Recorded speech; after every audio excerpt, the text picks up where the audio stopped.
So you've been following the election? Yeah, I have. What do you think? What's interested you?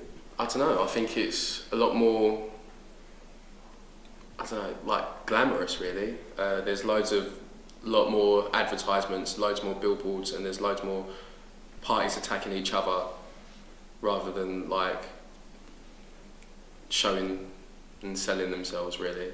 That's what I think has really stood out to me this time around, but I haven't really been following them for a long time. If you could vote, who would you vote for? I'm going to vote for Labour next month. It's, as a student, this is the most obvious option as well. Obviously, there's the Lib Dem proposal of cutting university fees, but I think in terms of increasing spending and stuff for education and higher education, I know that there are university spending cuts by Labour, but I think that's the best option especially for students and for the overall economy, to be honest. So Gordon Brown's come in for a lot of criticism. Is it fair? I don't think it's fair. I think because he's not seen as a charismatic figure, he's got the substance as opposed to where Cameron and Clegg are just charismatic figures. They look the part and don't necessarily have as much. They're not as sort of fitting for Prime Minister as I think Gordon Brown is. Were you surprised that David Cameron chose Palmer's College to have a rally last Saturday? Not really, because he's just a typical Eton boy trying to look down with the kids. So picks a local college. That's a bit harsh, isn't it? I don't like David Cameron. Why not? I think he's very smarmy and smug, and I don't think he tries to give it acts that he cares about the youth and the people, and that he's cool. And although he's rich, he's still working class in a way, but he's just embarrassing himself. So who would you vote for?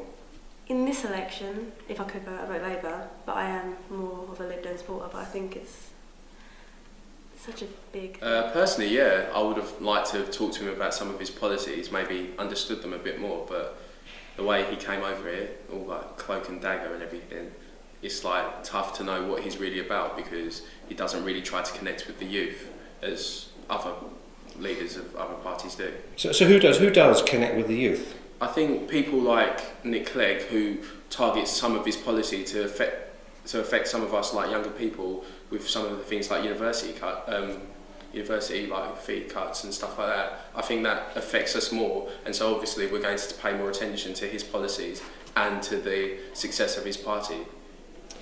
You're going to go on to university eventually? Yeah, I'd imagine so, yeah. It's going to cost a lot, isn't it? Yeah, it would do. And voting for Conservative probably wouldn't be the best thing. The policies of Labour and Lib Dems are more attracted. So I'm not finding a lot of love in the room for the Tory party here. No, Why is that?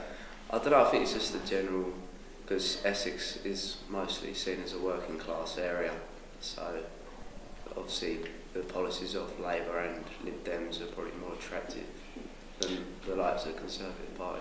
In politics, who impresses you? I don't really know. Where I can't vote, I don't really take much notice of the election, but Nick Clegg stood out this year a lot because where he won't really notice much, and this year he had. But there's been a lot of support for Nick Clegg here in this room, but it's not a presidential campaign, is it? No, but like at the end of the day, if you vote for a party, then you are voting for somebody that is going to lead this country into what we have. Like when in our last election, people voted for Labour, and we got Tony Blair from that, and then we now have Gordon Brown because of Tony stepped down. But it's just I don't agree. I'm quite for either Labour or Lib Dem because I think the Conservatives with they're cutting a lot of trying to cut down NHS like fees that they get with it, and that would affect my family and that because my mum's a nurse and I wouldn't want that. Like, I want my family to be supported by the government, and that's not obviously from benefits and things like that, but we do earn our money and my mum deserves to have that, and that's what I'd want personally from it. Do you think there's been too much coverage in the television, on the newspapers? I don't think there's too much coverage. Like people that are voting need to know about like what's going on. Like if you don't know what's going on in your government, there's no point in you voting at all, is there? And if you don't have coverage of it, how are people going to know unless they're studying it like us?